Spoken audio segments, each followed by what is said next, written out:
প্রোগ্রামিংয়ের চমৎকার জগতে সবাইকে স্বাগতম। আজকের এই এক্সপ্লেনারে পাইথনের ডেটা টাইপ আর মিউটেবিলিটি নিয়ে একদম গভীর আলোচনা করা হবে।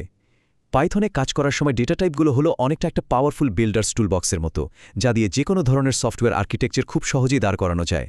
আর মিউটেবিলিটি বা পরিবর্তনযোগ্যতা, এটা হলো মেমোরি ম্যানেজমেন্টের সেই গোপন ম্যাজিকের নিয়ম, যা ব্যাকগ্রাউন্ডে একদম নীরবে কাজ করে। এই ম্যাজিকের পেছনের বিজ্ঞানটা একবার ঠিকমতো ধরতে পারলে পাইথন কোডিং আরও নিখুঁত, ফাস্ট আর বাগ ফ্রি হয়ে উঠবে। তো চলুন শুরু করা যাক। ওকে, চলুন এক নজরে দেখে নিই আমাদের আজকের রোড ম্যাপে কী থাকছে। আজ একদম ফান্ডামেন্টাল টুলস থেকে শুরু করে মেমোরির জটিল কনসেপ্টগুলো ধাপে ধাপে এক্সপ্লোর করা হবে। প্রথমে থাকছে বেসিক ডেটা টাইপ, তারপর সিকোয়েন্স আর ম্যাপিং, স্পেশাল টাইপ নান, মিউটেবল বনাম ইমিউটেবল এবং সবশেষে মেমোরি ম্যানেজমেন্টের দারুণ কিছু কনসেপ্ট। তো চলে যাচ্ছি প্রথম সেকশনে, বেসিক ডেটা টাইপ, যা একজন ডেভেলপারের সবচেয়ে মৌলিক বিল্ডিং ব্লক। টুলবক্সে হাত দেওয়ার আগে একটা ভীষণ ইম্পর্ট্যান্ট কনসেপ্ট ক্লিয়ার করা দরকার। সি বা জাভার মতো ল্যাঙ্গুয়েজগুলোতে ভ্যারিয়েবল বলতে মেমোরির একটা নির্দিষ্ট বক্সকে বোঝায় যেখানে আমরা ডেটা রাখি, কিন্তু পাইথনে ভ্যারিয়েবলগুলো আসলে কোনো বক্স নয়। এগুলো হলো স্রেফ নাম বা লেবেল, যা মেমোরিতে থাকা কোনো একটা অবজেক্টের গায়ে জাস্ট লাগিয়ে দেওয়া হয়। মেমোরি ম্যানেজমেন্ট বোঝার জন্য এই ছোট্ট কিন্তু ক্রুশিয়াল পার্থক্যটা মাথায় রাখা খুব জরুরি। পাইথনে প্রতিদিনের কাজে সবচেয়ে বেশি ব্যবহৃত বেসিক টাইপগুলোর মধ্যে নিউমেরিক আর বুলিয়ান অন্যতম। পূর্ণসংখ্যার জন্য আছে ইন্টিজার বা ইন্ট, দশমিকের জন্য ফ্লোট আর জটিল গাণিতিক হিসাবের জন্য কমপ্লেক্স নাম্বার।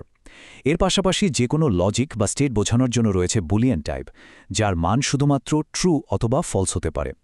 এগুলোই হলো সেই সিম্পল অবজেক্ট যা প্রতিনিয়ত ব্যবহৃত হয়। এবার সেকশন 2, সিকোয়েন্স আর ম্যাপিং, অর্থাৎ আমাদের ডেটা অর্গানাইজ করার টুলস। ডেটা স্ট্রাকচার করার ক্ষেত্রে সিকোয়েন্স এবং ম্যাপিংয়ের মধ্যে একটা চমৎকার পার্থক্য আছে। এই টেবিলে যেমনটা দেখা যাচ্ছে, সিকোয়েন্স ক্যাটাগরিতে স্ট্রিং, লিস্ট এবং টাপলের মতো ডেটা টাইপগুলো ডেটাকে একদম ক্রমানুসারে বা অর্ডারে সাজিয়ে রাখে, তাই এদের ইন্ডেক্সিং করা বেশ সহজ। অন্যদিকে ম্যাপিং ক্যাটাগরির ডিকশনারি ডেটাকে কোনো নির্দিষ্ট অর্ডারে না রেখে কি ভ্যালু পেয়ার হিসেবে স্টোর করে। এখানে প্রতিটি ইউনিক কিয়ের বিপরীতে একটা নির্দিষ্ট ভ্যালু থাকে, যার ফলে বিশাল ডেটাসেট থেকে কোনো কিছু খুঁজে বের করা অনেক ফাস্ট হয়ে যায়। সেকশন 3, স্পেশাল ডেটা টাইপ, ননের জাদুকরী ভূমিকা। অন্য ল্যাঙ্গুয়েজ থেকে আসা প্রোগ্রামারদের মনে প্রায় এই প্রশ্নটা জাগে, এই নান জিনিসটা আসলে কি? সি বা জাভাতে নাল বলতে তো সাধারণত শূন্য বা মেমোরির একটা খালি পয়েন্টার বোঝায়, তাহলে পাইথনেও কি নান মানে জিরো, নাকি এটা কোনো এমটি স্ট্রিং? তো আসল পয়েন্টটা হলো পাইথনের নান কিন্তু কোনো শূন্য বা খালি স্ট্রিং নয়। এটা নান টাইপ ক্লাসের একটা ফার্স্ট ক্লাস অবজেক্ট। আরও মজার ব্যাপার হলো এটি একটি সিঙ্গলটন, মানে পুরো পাইথন প্রোগ্রামে মেমোরিতে নান অবজেক্টের অস্তিত্ব থাকবে মাত্র একটি। ডিফল্ট প্যারামিটার বোঝাতে বা কোনো ভ্যালু মিসিং থাকলে এটি ব্যবহার করা হয়, আর যেহেতু মেমোরিতে এটা একটাই থাকে তাই এটা চেক করার সময় ডাবল ইকুয়াল বা ইকুয়ালস টু নানের পরিবর্তে memory identity operator is none ব্যবহার করাটাই সবচেয়ে সেফ এবং সঠিক পদ্ধতি। চলে আসলাম সেকশন 4-এ, মিউটেবিলিটি। এটাই হলো আমাদের সেই মেমোরি ম্যাজিকের আসল নিয়ম।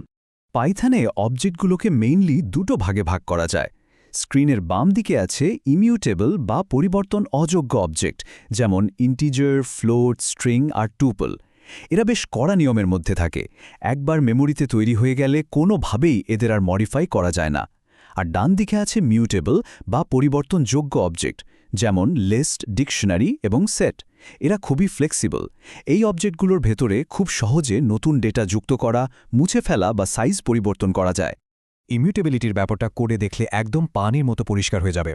ধরুন মাই টিউপল নামে একটা টিউপল তৈরি করা হলো, যার আইটেম 1, 2, 3। এখন যখনই মাই টিউপল 0=4 লিখে এর প্রথম মানটা চেঞ্জ করার চেষ্টা করা হবে, পাইথন সাথে সাথে একটা টাইপ এরর থ্রো করবে।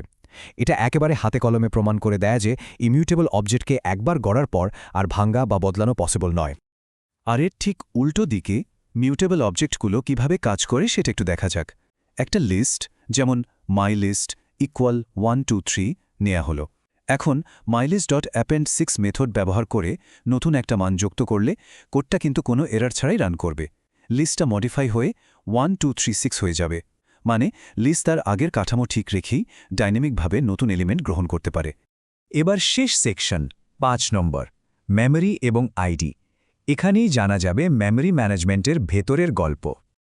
পাইথনে যখন জাস্ট x = 200 লেখা হয়, তখন ব্যাকগ্রাউন্ডে সি পাইথন ইন্টারপ্রেটার আসলে কি করে? এটা ধাপে ধাপে বেশ চমৎকার কিছু কাজ করে। প্রথমে সে মেমোরিতে একটা পাই অবজেক্ট তৈরি করে, এরপর এর টাইপ হিসেবে ইন্টিজার নির্ধারণ করে এবং মান বসায় 200। তারপর এক্স নামের একটা লেবেল বা ট্যাগ তৈরি করে, যা ওই নির্দিষ্ট পাই অবজেক্টটাকে পয়েন্ট করে। আর সবশেষে একটা রেফারেন্স কাউন্ট সেট করে দেয়, যেটা পাইথনকে মনে করিয়ে দেয় যে কয়টি লেবেল এই অবজেক্টের সাথে কানেক্টেড আছে। মেমোরির এই নিয়মগুলো প্রমাণ করার জন্য পাইথনে একটা দারুণ বিল্ট ইন টুল আছে, যার নাম আইডি ফাংশন। এটি যে কোনো অবজেক্টের মেমোরি অ্যাড্রেস বা ইউনিক আইডেন্টিফায়ার রিটার্ন করে। এর মাধ্যমে খুব সহজেই দেখা যায় যে ইমিউটেবল অবজেক্ট আপডেট করলে মেমোরিতে সম্পূর্ণ নতুন একটা অবজেক্ট তৈরি হয়, যার ফলে আইডি পুরোপুরি পাল্টে যায়।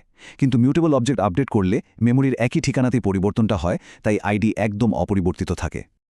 এখন এই স্লাইডের প্রমাণটা আসলেই ইন্টারেস্টিং।